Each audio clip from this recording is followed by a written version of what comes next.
Hello, we're excited to show you our native speech capabilities. Welcome back to the English Journey. Today, we are talking about the world inside of us, our feelings. I'm Anna. And I'm Abel. For a long time, I thought I only had two feelings, happy or tired. Today we will give you the English words to describe everything you feel. That is such a perfect way to start, Abel, because I think many of our listeners feel the same way. When someone asks you, "How are you?" in English, what do you usually say? I say, I'm fine, thank you, every single time, even if I am not fine at all. Yes, and that is so common. It is not your fault. It is just that nobody taught us the other words. When we are learning a second language, we learn the basics first. We learn happy, we learn sad, we learn good and bad. But our feelings are so much more than just good or bad. Exactly. And for a long time, I thought expressing feelings was something personal, something private. I thought, why would I talk about my feelings, especially in another language? It felt very difficult, very uncomfortable. And that is completely understandable. Talking about feelings is hard in our first language, so of course it feels even harder in a second language like English. But here's something very important that I want you to hear today. Talking about your feelings is not a sign of weakness. It is actually a sign of great strength. I had to learn that slowly. I grew up thinking that strong people do not talk about how they feel. Strong people just keep going. They push through. They do not stop to say, I am struggling right now. But when you keep everything inside, it can become very heavy. Think about carrying a backpack full of heavy books every day. If you never take the books out, the backpack gets heavier and heavier. Your shoulders start to hurt, your back starts to hurt. Your whole body feels the pressure. Feelings work the same way. That is such a good image. And when I started learning to express my feelings in English, something interesting happened. Not only did my English improve, but I also started to feel better inside, like I was finally putting the books down. That is exactly what happens, and there's research that supports this. When people name their emotions, when they find the right word for what they feel, the brain actually calms down. Scientists call this affect labeling, but we can just call it what it is. Finding the right words helps you feel better. So today's lesson is good for your English and good for your mental health at the same time. I love that. Exactly. So let us start our journey. We are going to go beyond good and bad today. We're going to give your emotional language some color, some detail, some texture. I like the idea of color. Can you explain what you mean by that? Of course, imagine you're a painter. If you only have two colors, black and white, you can make a picture, but it will be very simple, very limited. Now imagine you have a full set of paints, red, orange, yellow, green, blue, purple, every shade in between. Suddenly, your painting becomes rich and detailed and beautiful. And that is what emotional vocabulary does for our language. Precisely. Let us take a simple word. Let us take the word tired. Almost everyone knows the word tired, but tired is a very general word. It doesn't tell us much. It doesn't tell us why you are tired or how tired you are. Right. There's a big difference between feeling a little tired after a good long walk and feeling so tired that you can't even lift your head. Exactly. So let us look at some more specific words. If you are extremely tired, completely without energy, we say you feel exhausted. Say that with me. Exhausted. Exhausted. I feel exhausted. Good. Now think about this situation. You studied all night for an exam. You did not sleep. You woke up early. You went to school. You came home. You cooked dinner. Now it's 9 o'clock at night and you have to study again. How do you feel? Oh, I feel exhausted just thinking about that situation. Yes, exhausted means deeply and completely tired.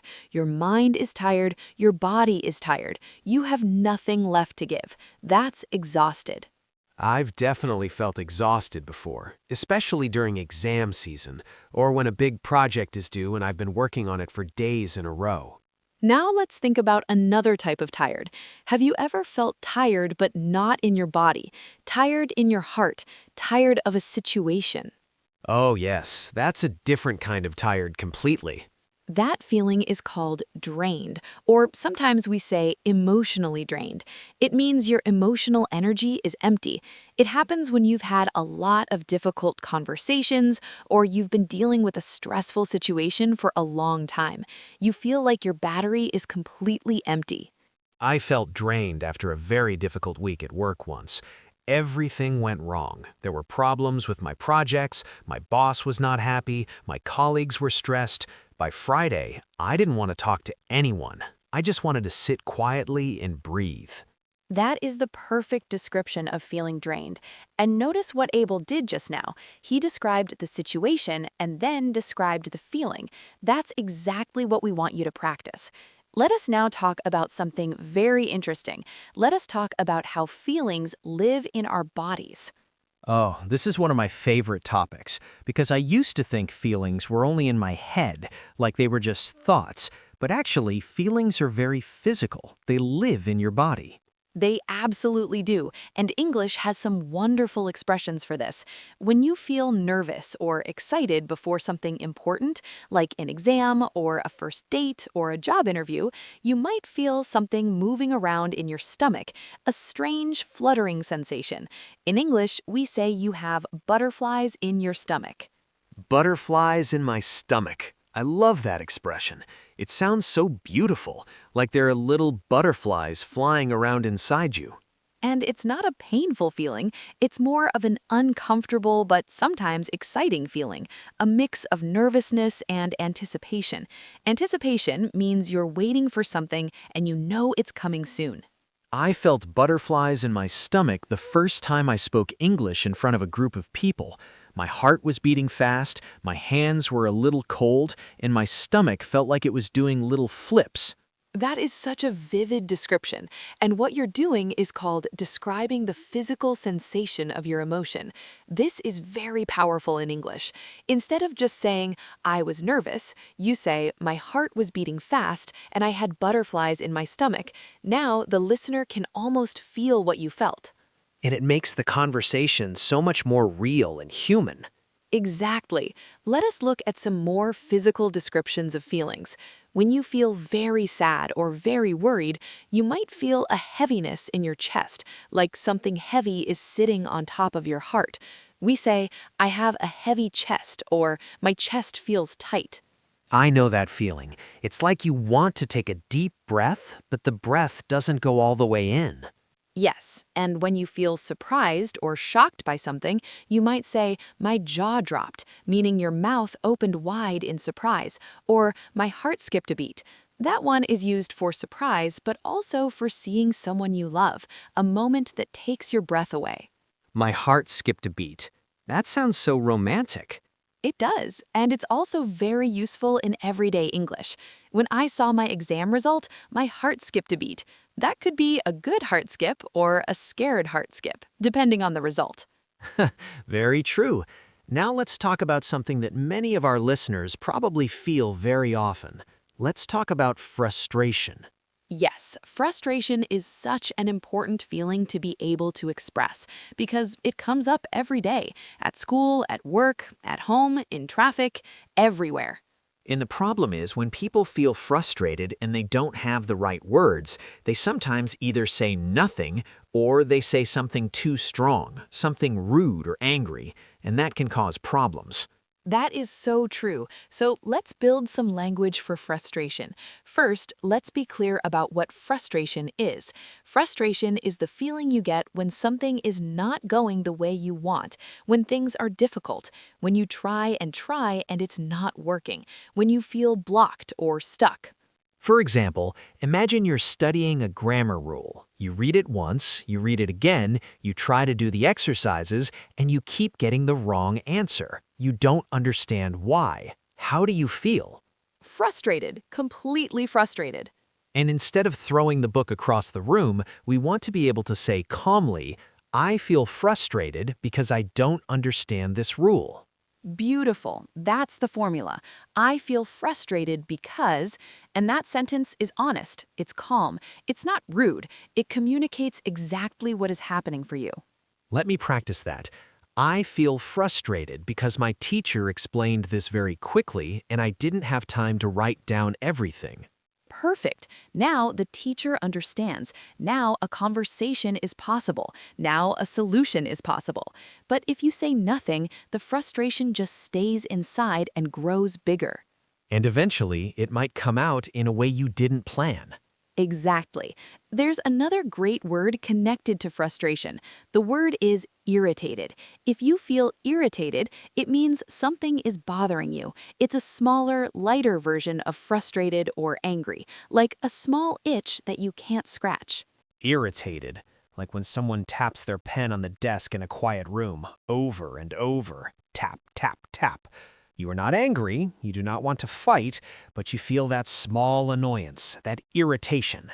Yes, and you could say, I feel a little irritated because there is a lot of noise and I am trying to concentrate. That is honest, that is clear, that is respectful. Now, I want to talk about something that I think is very beautiful. Let us talk about gratitude, the feeling of being grateful and thankful. Oh, I love this part because gratitude is one of the most powerful feelings. And when we express it in English, specifically and clearly, it does something wonderful. What does it do? It deepens your connection with the person you are speaking to. It also trains your brain to notice the good things around you. And both of these things help you learn English faster and feel better emotionally. So how do we express gratitude in a specific way? Because I think many people just say thank you and stop there. And thank you is wonderful, but we can go so much further. Instead of just saying thank you, try to say what specifically you are thankful for and why it matters to you. For example, instead of saying thank you for your help, you could say, I am so grateful for your help because I was really struggling and you made me feel less alone. That is so much more meaningful. The other person really feels it when you say something like that. Exactly. And there is a beautiful word we use when we appreciate something deeply. That word is appreciative. I feel appreciative when someone takes the time to explain something to me clearly. I feel appreciative when our listeners send us messages saying that they learned something new from our podcast and really makes the work feel worthwhile. That is so sweet, Abel. And let's look at another beautiful gratitude word. Content. Content. Content means peacefully happy. Not excited, not jumping up and down, but a quiet, warm, satisfied happiness. Content. It sounds like a very peaceful word. It is. Think about a quiet Sunday morning. You're sitting with a warm cup of tea, the sun is coming through the window, you have no plans, no stress, everything is calm.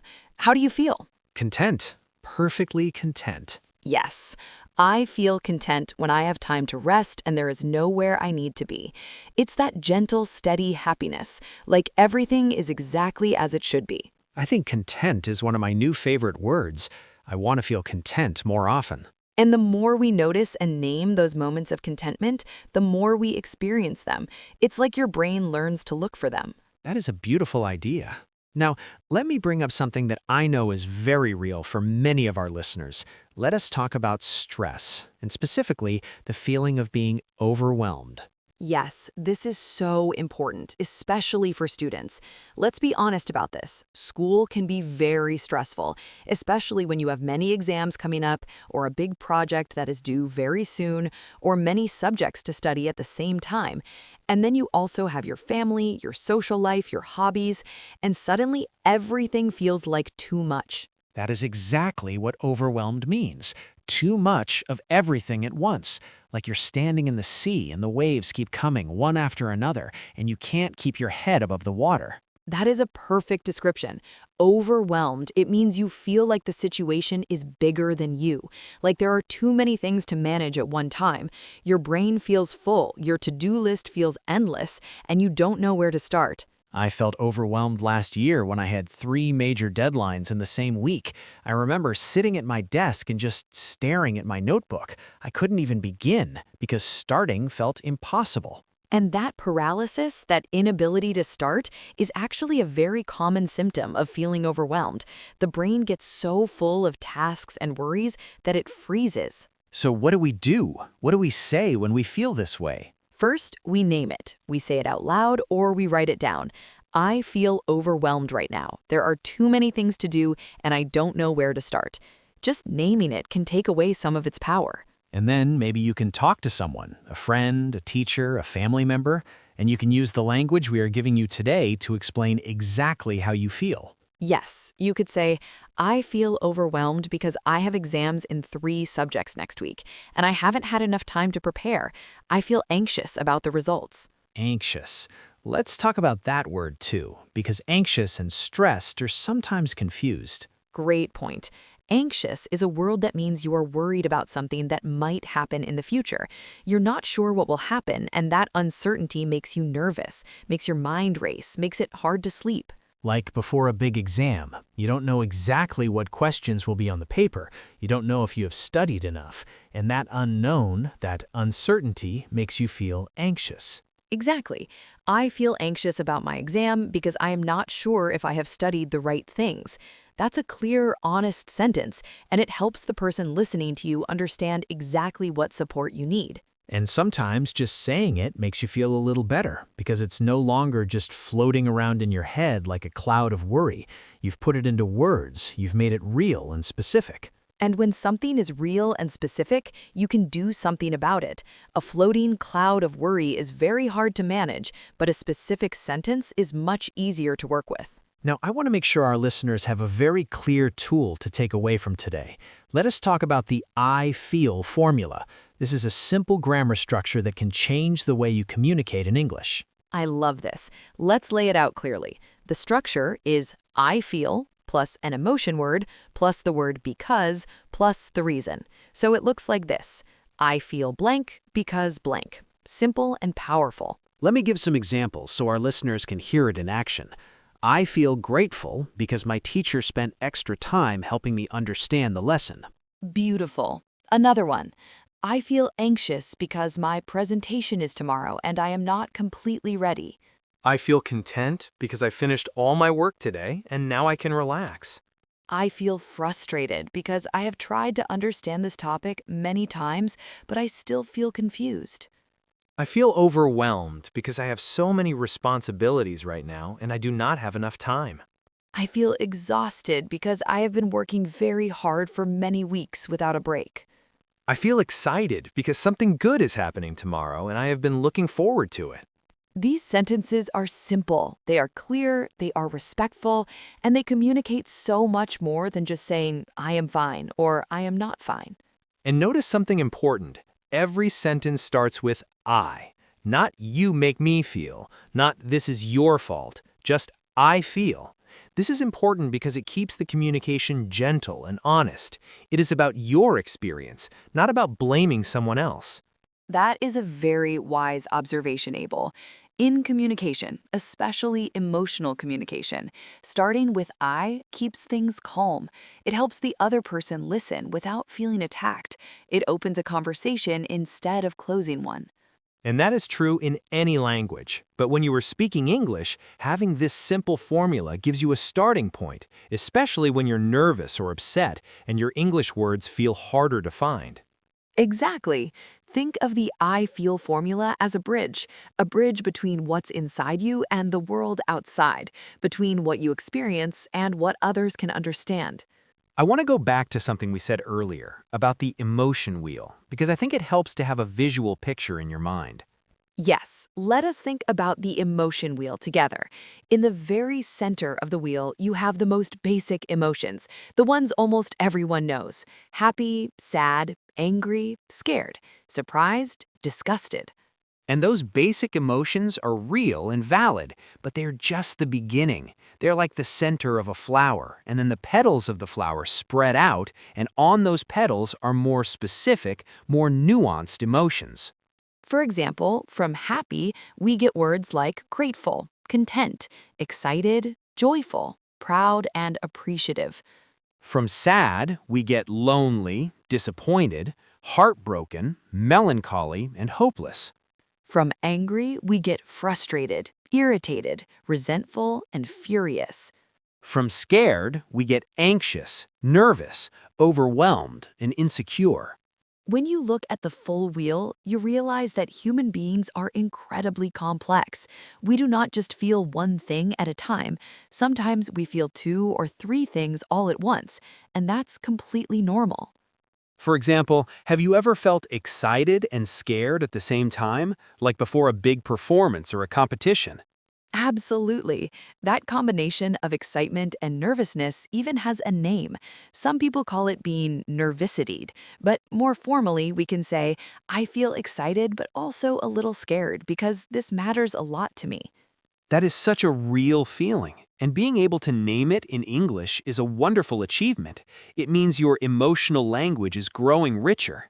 And we want to encourage every single one of our listeners to keep building that richness. Keep adding words to your emotional vocabulary the same way you would add books to your library, one at a time, slowly, with patience. Because learning emotional vocabulary is not just for exams, it's not just for essays, it's for your real life, for your conversations, for your relationships, for your well-being. And I want to say something very directly to our younger listeners, to the students who are preparing for exams, who are managing pressure and expectations, who sometimes feel like their feelings are too big or too complicated. Please hear this. Your feelings are valid, every single one of them. The frustration when something is difficult, the anxiety before a test, the exhaustion at the end of a hard week, the loneliness when you feel like no one understands, all of it is valid. All of it is real. And you deserve to have the language to express those feelings, not just to your teacher or your parents or your friends, but to yourself as well. Writing in a journal in English is one of my favorite ways to practice this.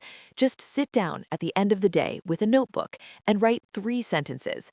Today I felt, and use a new emotion word.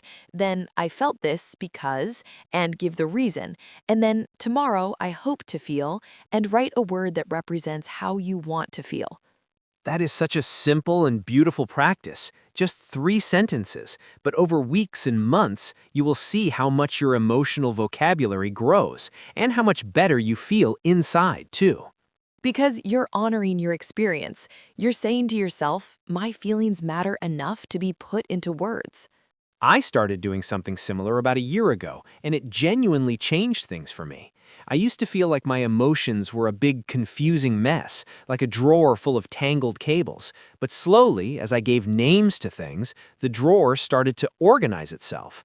What a wonderful image, the tangled cables drawer. I think many people will recognize that feeling. And naming things, finding the right word, pulling out one cable at a time and saying, this is frustration, this is loneliness, this is anxiety. Suddenly, the drawer is not so scary anymore. You can start to manage it. And that is really the heart of everything we are saying today. Language gives us power over our inner world. The more words we have for our feelings, the more we can understand ourselves. And the more we understand ourselves, the more we can communicate with others. And the more we communicate with others, the more connected we feel. And the more connected we feel, the less lonely and afraid we become. It is all connected. Language and emotion and well-being and connection, they are all part of the same beautiful system. As we come toward the end of today's episode, I want us to quickly review the wonderful vocabulary we have explored together. Ready? Ready. Exhausted, deeply and completely tired in body and mind. Drained, emotionally empty, like your battery has no charge left. Butterflies in my stomach, a nervous, fluttery feeling before something important. A heavy chest, a physical feeling of sadness or worry in your heart area. Frustrated, the feeling when things are not going the way you want. Irritated, a smaller, lighter feeling of annoyance. Content, a peaceful, quiet, gentle happiness. Grateful, feeling thankful and appreciating what you have.